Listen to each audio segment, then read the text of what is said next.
ప్రయత్నాన్ని. అనుక్షణం ఒకళ్ళ ప్రయోజనానికి మరో ప్రయోజనాన్ని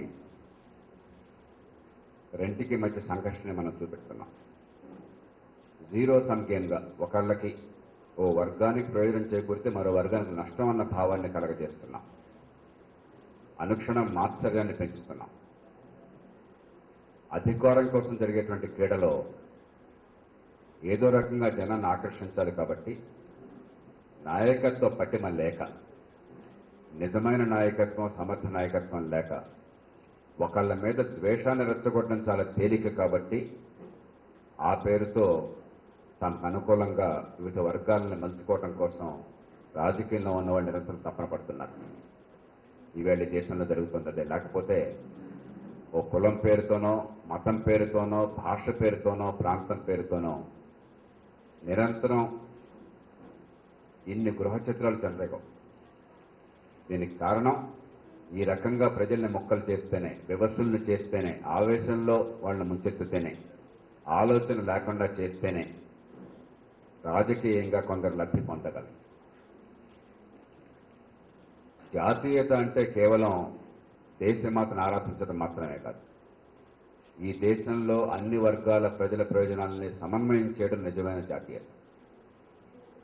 ఆ సమన్వయం చేయలేకపోతే గ్రామీణులు, పట్టణవాసులు, అగ్రకులాలు, అణగారిన వర్గాలు, చదువుకున్న వాళ్ళు, చదువులేని వాళ్ళు, నిరుపేదలు, సంపన్నులు, వ్యవసాయంలో పనిచేసేవారు, ఇతర రంగాల్లో ఉన్నవారు, ఇలా రకరకాల వైవిధ్యాలను సమన్వయం చేయకపోతే, పుట్టిన ప్రతి బిడ్డకి ఎదిగే అవకాశాలు మనం అందించలేకపోతే తాత్కాలికంగా ఎన్ని తాయిలాలు అందించినా ఈ దేశంలో ఈ వైమనస్యాల సమస్య పోవు.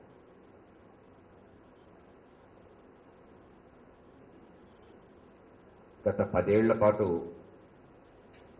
అంత క్రితం కాలంతో పోలిస్తే ఆర్థికాభివృద్ధి బాగా సాగినటువంటి కాలంలో మనం ఉన్నాం. కానీ అకస్మాత్తుగా అటు ప్రపంచంలో ఆర్థిక మాంద్యం, ఈ 10 ఏళ్ల పాటు వచ్చిన అవకాశాన్ని సద్వినియోగం చేసుకోకుండా మనం చేసినటువంటి వృధా, ముందు చూపులేనటువంటి విధానాలు, ఈవేళ మళ్ళీ 4-5 ఏళ్ల మంచి ఋతుపవనాల తర్వాత మనకు వర్షపాతం తగ్గటం, దేశంలో ఆహారం ధరలు పెరగడం, ఈ అన్నింటి సంక్షోభాన్ని అధిగమించాలి ఇవాళ. కానీ 62 ఏళ్ల స్వతంత్రం తర్వాత ఎందుకు వచ్చింది సంక్షోభం? ఒక్కసారి ఋతుపవనాలు కాస్తంత ప్రభావం తగ్గితే, వర్షం అనుకున్న దానికంటే తక్కువ పడితే ఎందుకని ఈ దేశం అతలకుతలం అవుతున్నది? అంటే 100 ఏళ్ల క్రితానికి, 200 ఏళ్ల క్రితానికి ఈ వేళటికి మన తీరులో మౌలికమైన తేడా పెద్దగా రాలే. ఇప్పటికి కూడా వర్షాలు పడితే అంత బాగున్నట్టు, పడకపోతే అంత నాశనమైనట్టు. కానీ మనందరికీ తెలుసు, ప్రకృతి ఎప్పుడూ ఒకే రకంగా పరవశించదు. కొన్ని సందర్భాల్లో వర్షాలు బాగా పడతాయి, అడపదడప వర్షాభావం ఉంటుంది.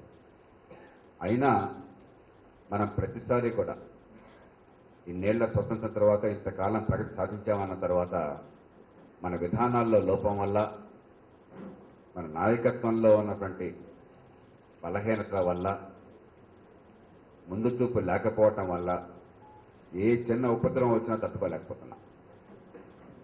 వచ్చే 5 ఏళ్ళు ఏదో ఒక రూపంలో ఈ దేశానికి గత 10 ఏళ్లతో పోలిస్తే ఆర్థికంగా కొన్ని చిక్కులు ఎదురవుతాయి. దాని నుంచి బయటపడాలి అని చెప్పంటే కనీసం ఇప్పుడైనా సరే మనం పెట్టే ప్రతి ఖర్చు, చేసే ప్రతి పని భవిష్యత్తులో వర్షాభావాన్ని కానీ ఇతర విపత్తులను కానీ జాతి తేలిగ్గా తట్టుకునే శక్తిని సంతరించేందుకు ఏర్పాట్లు చేయాలి. ప్రతి బిడ్డకి ఎదిగే అవకాశాన్ని కల్పించాలి, నివారించదగ్గ క్లేశాన్ని తొలగించాలి, బాపు కోరినట్లుగా ప్రతి కంట కన్నిటిని తొలగించాలి. అది మన చేతుల్లో అందుబాటులో ఉంది. కానీ రాజకీయాన్ని రాక్షసత్వంగా మారిస్తేనో, అధికారాన్ని లక్ష్యంగా చేసుకుంటేనో, ఏ విధానాలు, ఏ రకమైనటువంటి జాతీయ లక్ష్యాలు లేకుండా కేవలం ఆంధ్రాలు ఎక్కటమే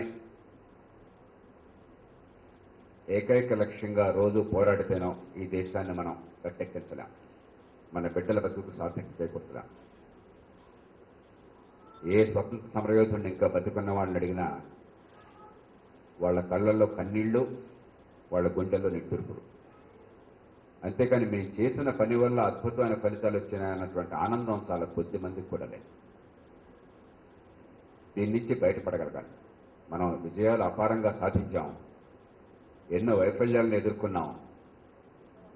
కానీ గతకాల వైఫల్యాల గురించి మాట్లాడడమే కాకుండా భవిష్యత్తుకి సరైన బాట వేయాలి అని చెప్పంటే అధికారాన్ని జనం చేతుల్లోకి తీసుకురావాలి. ఆనాటి స్వతంత్రం కేవలం తెల్లదొరల చేతుల్లోంచి నల్లవాళ్ల చేతుల్లోకి అధికారం ఇవ్వడంతో ఆగిపోయింది. స్వేచ్ఛనిచ్చింది ప్రజలకి, ఎన్నికల్ని తెచ్చిపెట్టింది. కానీ నిజంగా అధికారాన్ని జనం చేతుల్లోకి తీసుకురావాలి. ఏ గ్రామానికి ఆ గ్రామం, ఏ వార్డుకు ఆ వార్డు అధికారాన్ని తీసుకురావాలి. ఇప్పటికి కూడా పైకి మర్యాద కోసం మాట్లాడుతున్న అధికారంలో ఉన్నవాళ్ళు, అధికారులు కావచ్చు, ఎన్నికైన ప్రతినిధులు కావచ్చు, వారిలో 199 మందికి ఈ ప్రజలకి వారి జీవితం మీద అధికారాన్ని ఇవ్వాలి అని చెప్పన్న నమ్మకం లేదు, ఆ సంకల్పం లేదు. కొంతమంది ఛాందసులు చెప్తూ ఉంటారు, కానీ ఆ అధికారం జనం చేతికి ఇస్తే ఈ ప్రజలు పనికిరారు, వీళ్ళంతా మూర్ఖులు అన్న భావం నరనరాల వ్యాపించి ఉన్నది. ఇదే భావాన్ని స్వతంత్ర పోరాట కాలంలో చర్చిలు వ్యక్తపరిచాడు. మీ మొహం, మీకు అధికారం ఇస్తే మీరేం చేసుకుంటారు, మేము వెళ్ళిపోతే మీ దేశం అంతా ముక్కలు ముక్కలైపోతుంది, కులం పేరుతో మతం పేరుతో హింస చెలరేగుతుంది, అరాచకత్వం వర్ధిల్లుతుంది, ఉప్పు మీద పప్పు మీద పన్నులేస్తారు, ధరలు పెరిగిపోతాయి, దేశంలో అవినీతి తాండవం వాడుతుంది, కాబట్టి మేము ఉంటేనే మీకు మంచిది అంటే మన నేతలంతా చెప్పారు. మీరు ఒకవేళ సుపరిపాలన ఇస్తున్నా కూడా మంచి పాలన స్వపరిపాలనకి ప్రత్యామ్నాయం కాదు, కాబట్టి మా జీవితాలు మేము చూసుకుంటాం, మీరు పొండి అని చెప్పన్నారు. వాళ్ళు వెళ్ళారు, కానీ అదే వలస పాలనని, అదే రకమైన పనిముట్లని మనం కొనసాగిస్తున్నాం ఈవేళ కూడా రాజ్య వ్యవస్థలో. 150 ఏళ్ల క్రితం ఉన్న పద్ధతులు, 100 ఏళ్ల క్రితం ఉన్న చట్టాలు ఈవేళకి కూడా అదే రీతి నడుస్తున్నాయి, అదే సంస్థలు. మన ప్రజల చేతుల్లోకి నిజంగా అధికారాన్ని ఇవ్వకుండా, వనరుల్ని వారి చేతుల్లో పెట్టకుండా, వారి జీవితాలను బాగు చేసుకున్న నిర్మాతలు వారే అన్న విషయాన్ని గుర్తించేట్లు చేయకుండా మనం ఈ దేశంలో స్వతంత్ర ఫలాన్ని అందరికీ అందించలేం. కేంద్రీకృత వ్యవస్థలో కేవలం డబ్బు, చదువు ఉన్న వాళ్ళకి మాత్రమే ఫలితాలు అందుతాయి, పలుకుబడి పైరువిడి చేసే వాళ్ళకి మాత్రమే ఫలితాలు అందుతాయి. సామాన్యులకు ఫలితాలు అందాలి అని చెప్పంటే కొన్ని పొరపాట్లు దొరికినా సరే ఆ అధికారాన్ని, ఆ వనరుల్ని జనం చేతుల్లోకి ప్రతి గ్రామంలో, పట్టణాల్లో, ప్రతి వార్డులో అందించాలి. 63వ సంవత్సరంలో స్వతంత్రం వచ్చాక లోక్సత్తా చేపట్టవలసినటువంటి కీలకమైన పోరాటం ఈ అధికారాన్ని ఈ గ్రామాల్లోకి, ఈ వార్డుల్లోకి, జనం చేతుల్లోకి అందించటం, వారి వనరుల్ని, వారి పన్ను డబ్బుని వారి చేతికి ఇవ్వటం, వారి సమస్యల్ని వారే వారి వీధుల్లో, వారి వార్డుల్లో, వారి బస్తీల్లో, వారి కాలనీల్లో, వారి గ్రామాల్లో వారే పరిష్కారం చేసుకునే ఏర్పాటు చేయడం. మనం మంచినీళ్ళ సమస్యని ఈ నగరంలో చూసాం ఈ మధ్యకాలంలో. భోలక్పూర్ సంగతి అందరికీ తెలుసు. రాష్ట్రంలో వేలాది భోలక్పూర్లు ఉన్నాయి.